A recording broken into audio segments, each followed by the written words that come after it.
इस वीडियो में हम बात करेंगे सीपीआर के बारे में। CPR stands for cardiopulmonary resuscitation.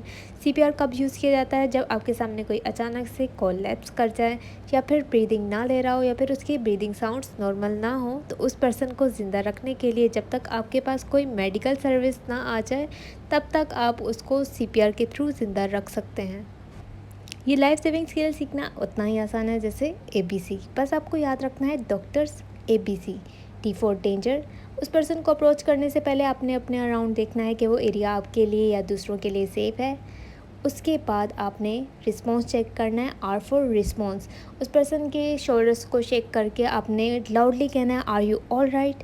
अगर कोई रिस्पॉन्स ना आए देन शाउट फॉर हेल्प, ताकि आपको कोई हेल्प करे, आपको कोई असिस्ट करे। उसके बाद आपने उसका एयरवे मेंटेन करना है। एयरवे कैसे मेंटेन करेंगे? उसकी हेड को थोड़ा टिल्ट कर देंगे ताकि सांस सही से आए। B for breathing.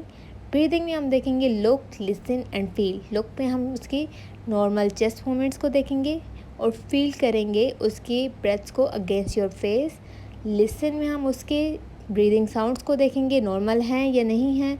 उसके बाद अगर वो बिल्कुल सांस नहीं ले रहा है या नॉइसी हैं तो फ़ौरन से आपने सीपीआर को स्टार्ट कर देना है बिना कोई टाइम वेस्ट किए। याद रहे कि आपने 10 सेकंड्स के अंदर ही करना। सीपीआर के साथ साथ इस बात को भी यकीनी बनाया जाए कि एम्बुलेंस रास्ते में है। अगर आपके साथ कोई है तो आप उसके थ्रू कॉल करवाएंगे और कॉल को स्पीकर पे रखेंगे ताकि वो भी आपको असिस्ट कर सकें इस सारी सिचुएशन के अबाउट।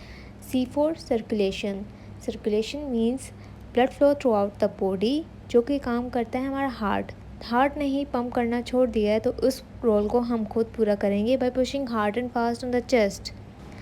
आपने अपने एक हैंड की पाम को चेस्ट के सेंटर पे रखना है और दूसरे हैंड की फिंगर्स को उस पर इंटरलॉक कर लेना है, कुछ इस तरह से आपकी आर्म्स बिल्कुल स्ट्रेटेंड हो।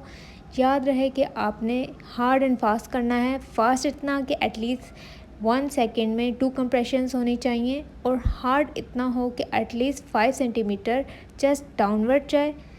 इसको इफ़ेक्टिव बनाने के लिए हार्ड एंड फास्ट होना बहुत ज़रूरी है।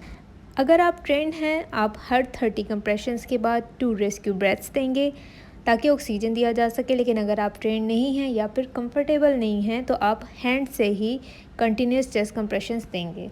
अगर आपके साथ कोई और भी है तो आपने उसके साथ स्वैप कर जाना है। अगर आप थक गए हैं तो आपने बस नहीं करनी, स्टॉप नहीं करना जब तक हेल्थ प्रोफेशनल्स नहीं आते या उस पर्सन की ब्रीदिंग नॉर्मल नहीं होती।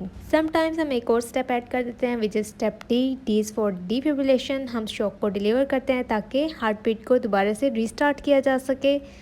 सम पब्लिक प्लेसेस और वर्क प्लेसेस पे इजीली डिफिब्रिलेटर यूज़ किया जा सकता है। इसको हम ऑटोमेटेड एक्सटर्नल डिफिब्रिलेटर कहते हैं या फिर AED कहते हैं।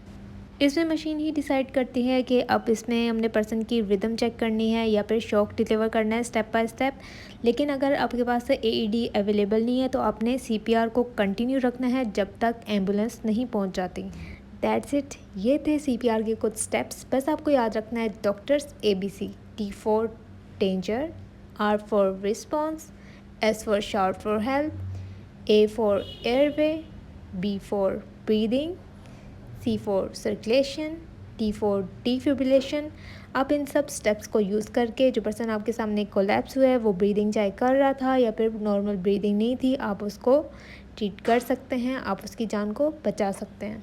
आप भी ये ट्रेनिंग कोर्स करके इन सब स्टेप्स को प्रैक्टिस कर सकते हैं और ये लाइफ सेविंग स्किल्स सीख सकते हैं। Share this video with your family और friends to make sure what to do in cardiac arrest.